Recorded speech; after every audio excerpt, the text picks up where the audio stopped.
Good evening, everyone. Daily Juice and Anna is here. So I thought that if it was not a typical month of January, if I didn't talk about debt, or if it was any month of the year that I did not bring the concept of debt. Now, I think it's particularly important to bring this up because, let's face it, holidays are over and quite a few, hi Eileen, thanks for hopping on. Quite a few of us have debt that we're working on paying off. Quite a few of us actually over the holidays stacked up on a few piles of debt. So whatever it is, let's see what are some of the strategies we can apply in working towards paying that debt off, okay?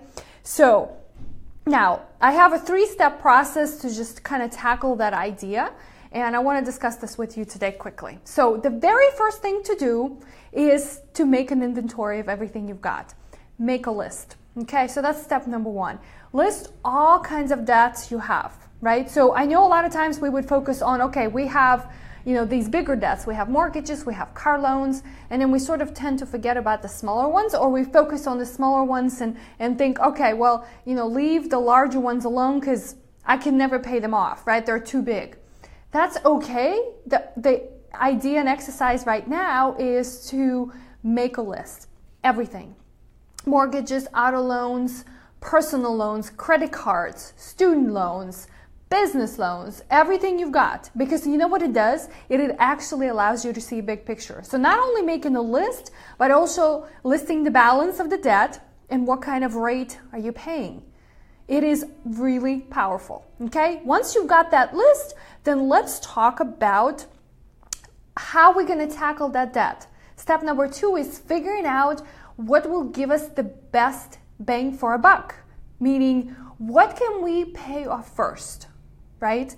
So knowing the interest rates that you're paying on those debts, also understanding what's the difference between good debt and bad debt. I talked about this a while ago. A good debt is something that potentially still, with the recent tax law changes, still gives you some advantages in terms of being able to deduct the interest on that debt, right? Or it actually, it's a debt on assets, for example, that bring income, right? So if you had rental property, that would be considered a good debt because it's an asset that still generates income. But things like credit cards, automobile loans, personal notes are going to be considered bad debt.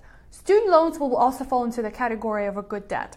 So we have our list, we understand our balances, we understand our rates. So from the financial planning perspective, what would be the best approach? So let me give you an example. What would make more sense to pay $500 more a month toward a debt, for example, that you had that was costing you 18%? Hi Dana, thanks for watching. Versus paying that same amount on a smaller loan, right? Let's say you had a $3,000 balance and you had a $500 balance. Versus paying off that smaller balance, but it only had, let's say, a 6% interest rate.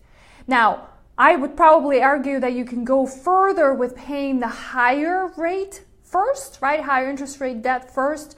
But what I also want to emphasize is sometimes just if we can eliminate those small teeny ones first and kind of get them out of the way, even though maybe they're not as expensive, it kind of gets you just sort of on that ball and rolling.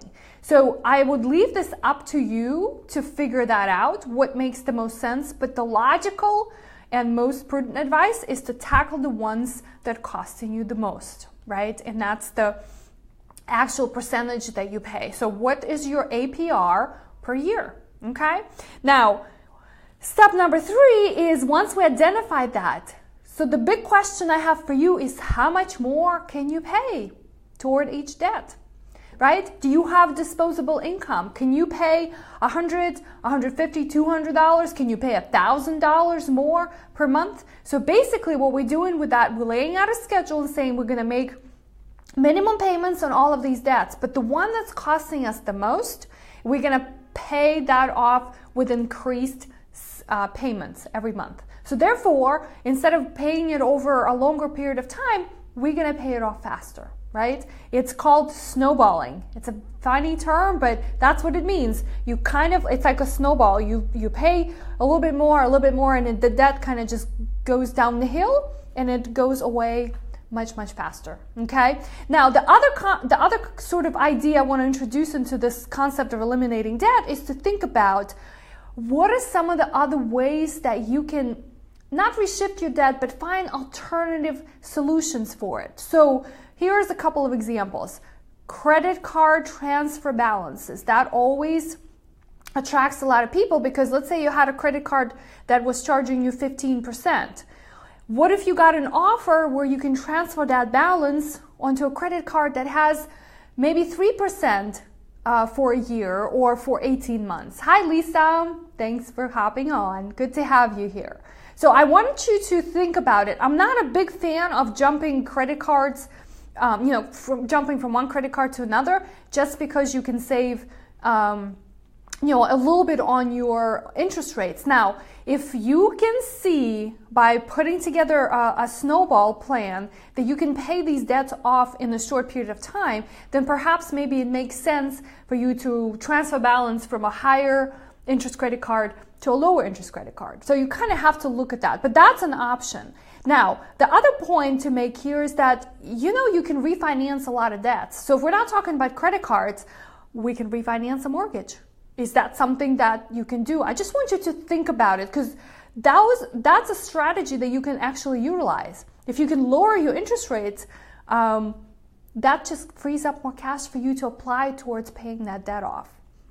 Student loans, right? I was actually working on a case earlier today for a client. We are going to refinance the student loans. A lot of times, if it's private student loans, this is in US, it's particularly important to look at whether the rates are fixed or variable, okay? Because that also makes sense. If the rates are variable, they're going to jump up as interest rates increase. So therefore, your payments will increase. So got to weigh in and see what makes sense. Can we fix that rate, right? And sort of have a stable payment. The same thing goes for mortgages, right? You can do the same thing. So at the end of the day, wherever you are with the debt process and getting rid of it, I just want you to lay it all out and see what your strategy is. Don't be like most of us who put our head in the sand and don't even want to think about it, okay? Because that's not a strategy. It's not a plan. If you find out that at the end of the day you do not have disposable income, you cannot apply any more extra payments, at the very least, after doing this exercise, you know that you actually have a plan to pay it off. Maybe you can focus on generating more income so that you can apply that towards paying those debts off. That's all I've got for you today. Let me know if you have any questions or want more clarifications. Thanks for joining me. I'll see you guys soon.